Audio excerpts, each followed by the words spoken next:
Semua sehat? Iya, ya, baik. Boleh tahu berapa orang dari Pulau Jawa ini? Ada yang Pulau Jawa enggak? Oh, banyak ya? Oh, yang dari Kalimantan berapa? Ada? Banyak? Oh ya, Aceh. Mas Colek masa dana tunani terewas. Aceh. Ada Aceh enggak? Oh gitu. Oke, baik. Baik, kita mulai. Bismillahirrahmanirrahim. Alhamdulillahirrabbilalamin. Wassalatu wassalamu ala rasulillah. Amma ba'd. Alhamdulillah, malam hari ini kita kembali memulai kajian kita untuk di malam Rabu ini. Untuk teman-teman yang monitor, mudah-mudahan senantiasa diberikan kesehatan oleh Allah Subhanahu wa taala insyaallah. Salawat dan salam kepada Rasulullah sallallahu alaihi wasallam, nabi yang senantiasa kita kirimkan salam dan salawat kepada beliau. Allahumma shalli wa sallim alaihi. Bapak Ibu, kawan-kawan sekalian yang saya hormati di seluruh tanah air. Kajian kita malam hari ini tidak terlalu panjang. Saya lebih cenderung kita banyak bertanya jawab.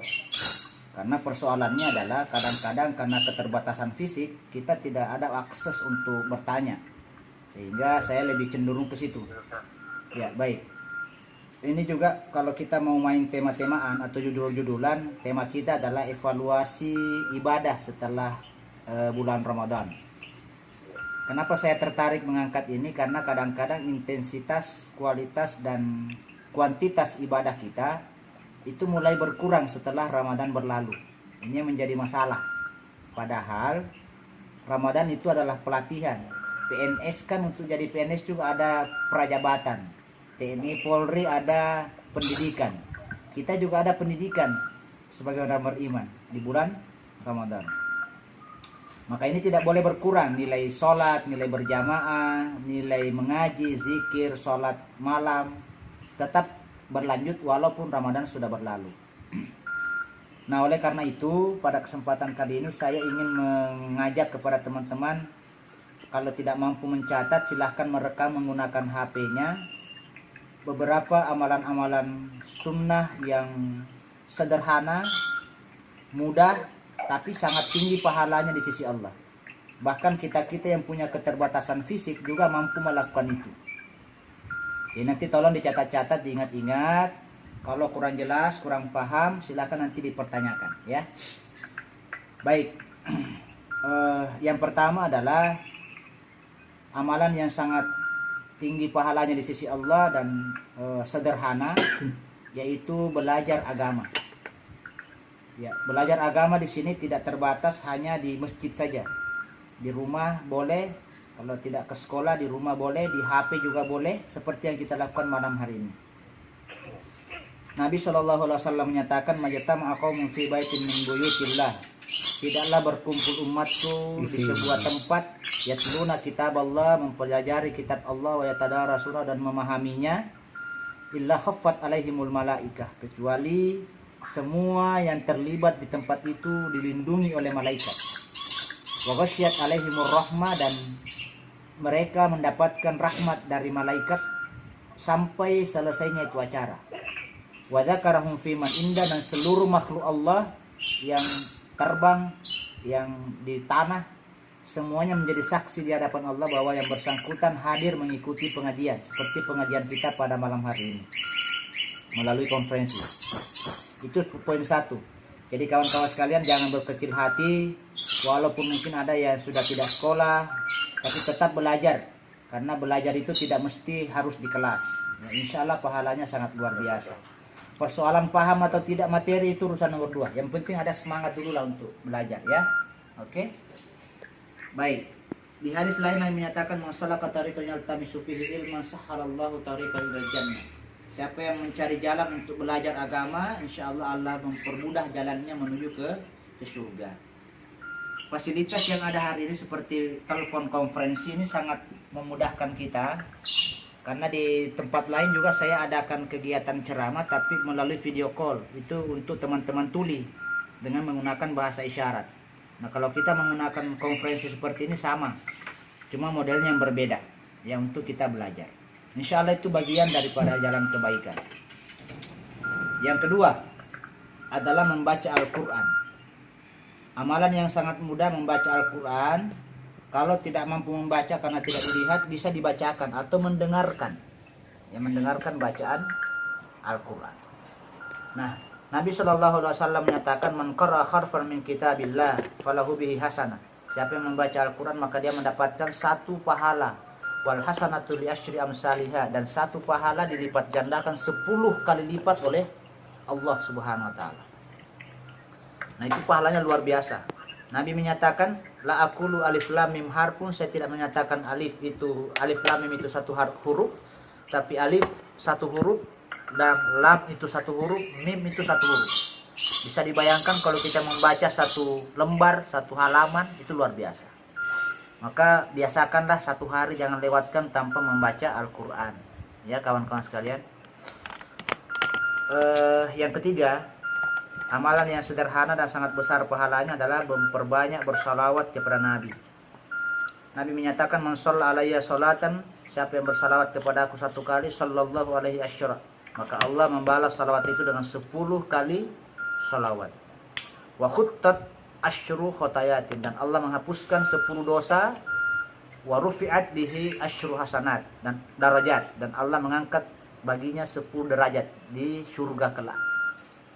Ya, bersalawat kepada Nabi baik sebelum tidur, lebih-lebih kalau di malam Jumat, yang memperbanyak bersalawat. Maka makna daripada sunnah Rasul di malam Jumat itu adalah membaca salawat, membaca zikir, membaca surah Al-Kahfi. Jadi sunnah Rasul di malam Jumat itu bukan hanya urusan ranjang ya. Jangan salah ya. Baik, itu 3. Yang keempat, senyum. Ya, senyum.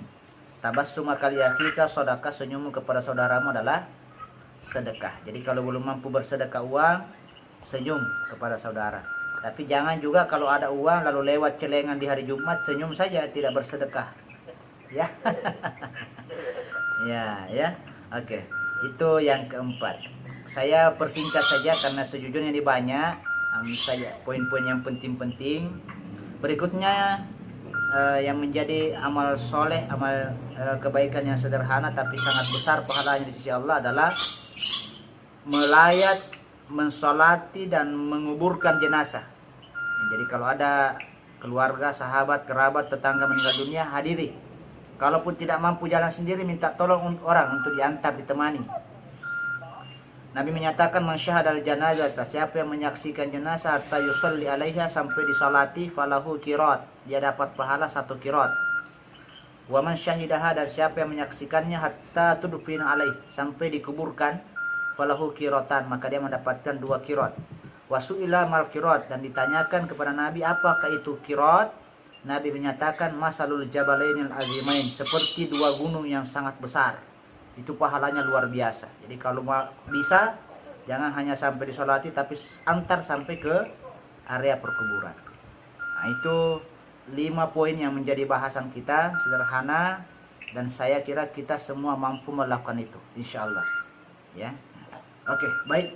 Untuk sementara itu dulu, karena tadi dibatasi waktu ya. Di sini juga sudah mendekati jam 10. Silakan kalau ada kawan-kawan yang mau bertanya. Saya kembalikan ke moderator dulu. Moderator, silakan. Ya, terima kasih kepada Al-Ustaz saya pada malam hari ini yang telah memaparkan materi atau ceramah agama pada malam hari ini di Bilu Abadi Sahabat Nusantara. Baiklah, kita masuk ke khidmat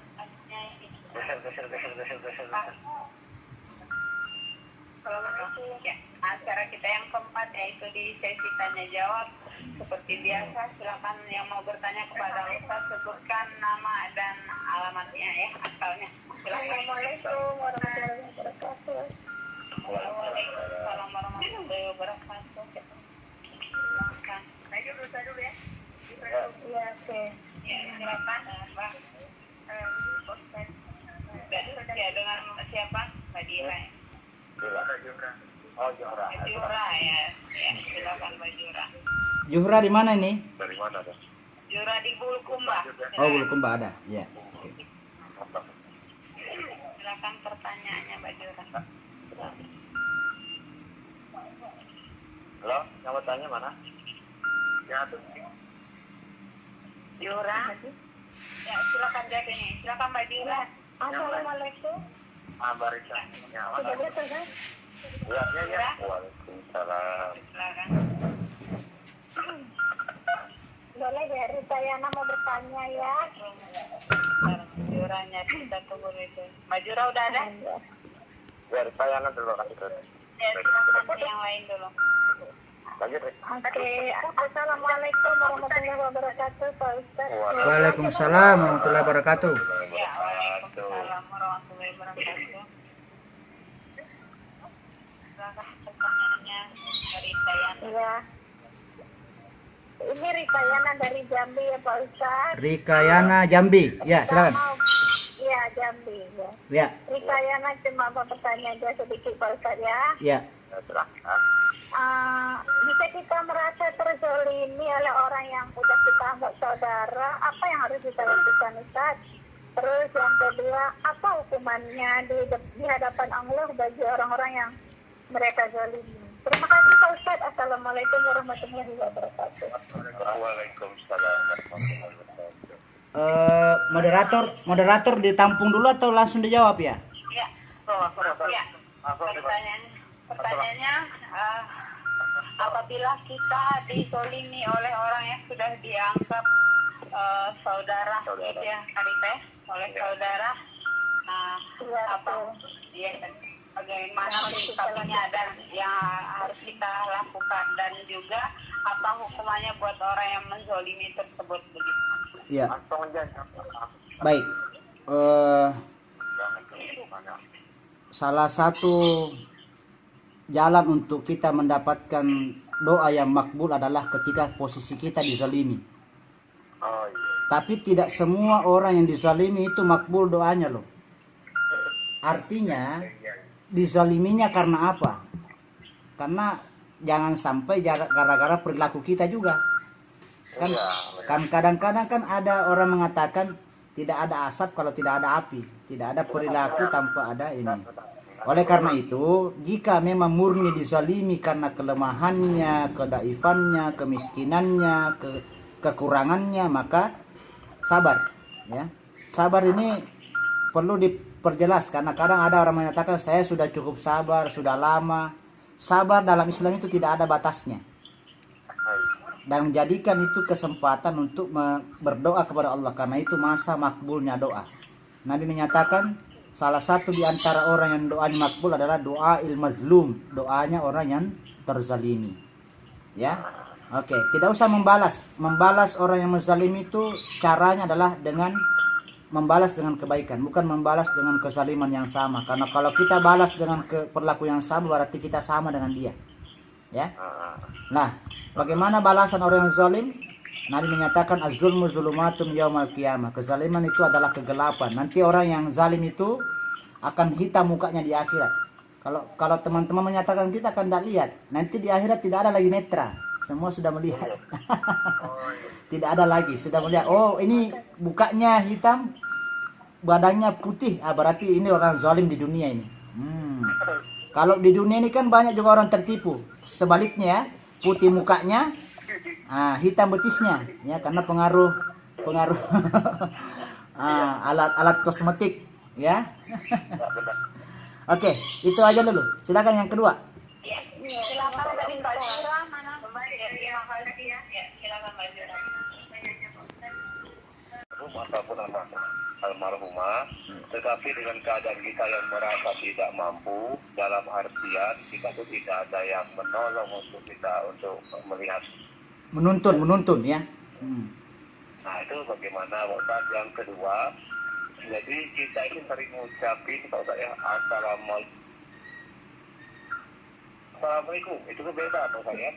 Ya. Gini saya dalam artian Assalamualaikum itu kan ada kata salahnya kita mengucap salam itu dengan bilang itu ada bedanya. Mohon penjelasannya Pak Ustaz, mungkin begitu aja. Terima kasih. Assalamualaikum. Waalaikumsalam warahmatullahi wabarakatuh. Waalaikumsalam. Ya baik. Saya mendapatkan ada 2 artikel terkait dengan fikih disabilitas. Ya, saya mendalami itu sekarang karena itu juga menjadi salah satu usulan judul saya untuk di disertasi doktor, ya. Nah, teman-teman, tidak mesti segala sesuatu itu dilakukan langsung karena niat itu Allah Maha tahu, apalagi dengan keterbatasan. Jika kita ada keluarga meninggal, apalagi tetangga, cukup kalau bisa datang saja, tapi tidak usah mengantar untuk sholat karena keterbatasan. Tapi mau sekali dalam niat hati kita mau ikut, tapi tidak bisa, cukup sampaikan, ya Allah saya mau ikut sholat, mau ikut mengantar, tapi tidak bisa. Insya Allah niat itu sudah dinilai oleh Allah Subhanahu Wa Taala. Innamal a'malu binniyat, segala sesuatunya tergantung pada niat. Wa innamal likulli imri'in ma nawa, segala sesuatunya tergantung pada niat kita. Ya. Jadi bahkan boleh dibalik ya kawan-kawan. Mungkin ada yang pergi sholat mengantar sampai jenazah, tapi niatnya lain, hanya mau cari muka sama keluarganya, justru tidak dapat pahala dia. Kalau hanya kita duduk di rumah yang melayat, datang melayat, duduk tidak ikut, tapi mau sekali karena terbatas, tidak ada yang menuntun, tidak ada menemani, insya Allah pahalanya nyampe kok, ya nyampe. Sama dengan ini, berwudu pada orang yang tidak ada tangan. Itu kan kita diwajibkan membasuh tangan. Bagi teman-teman yang cacat tangan ya, tidak apa-apa, membasuh cukup di sebatas tangan yang terpotong saja, itu dianggap sah. Ya, itu namanya rukhsah, keringanan dalam bahasa agama. Ya. Oke. Yang kedua terkait salam. Saya kurang paham tadi. Siapa tadi dari Palembang ini? Iya, coba dijelaskan ulang dulu pertanyaan kedua tadi masalah salam. Jadi saya itu pernah ngucapin salam seumpama kita mau pergi, jadi secara ringkas mungkin assalamualaikum gitu buat saya. Ya. Cuman saya ditegur oleh teman, kita ngucap salam lebih baik kita santai itu biar meresep gitu, assalamualaikum, nah gitu. Nah itu saya mau penjelasannya Pak Ustadz, gimana itu? Ya, tentu saja yang mengucapkan pelan sesuai dengan kaidah tajwid, karena di situ assalamu, lam itu panjang. Beda nilai pahalanya dengan yang meringkas. Ya, beda. Kalau yang tenang, beda dengan yang kasih terkejut. Assalamualaikum. Wah, itu beda. Beda dengan assalamualaikum. Nah, itu lebih tinggi lagi keutamaannya dibandingkan yang hanya meringkas. Dan lebih panjang lebih bagus. Assalamualaikum warahmatullahi. Ada 3 tingkat itu kalau salam ya. Assalamualaikum warahmatullahi. Yang lengkap assalamualaikum warahmatullahi wabarakatuh. Nah, iya, itu ya. Allahumma rabbana atina fid dunya hasanatan wa fil akhirati hasanatan wa qina azabannar. Walhamdulillahi rabbil alamin. Amin. Qanallahu wa iyyakum ajmain. Wassalamualaikum warahmatullahi wabarakatuh. Waalaikumsalam warahmatullahi wabarakatuh.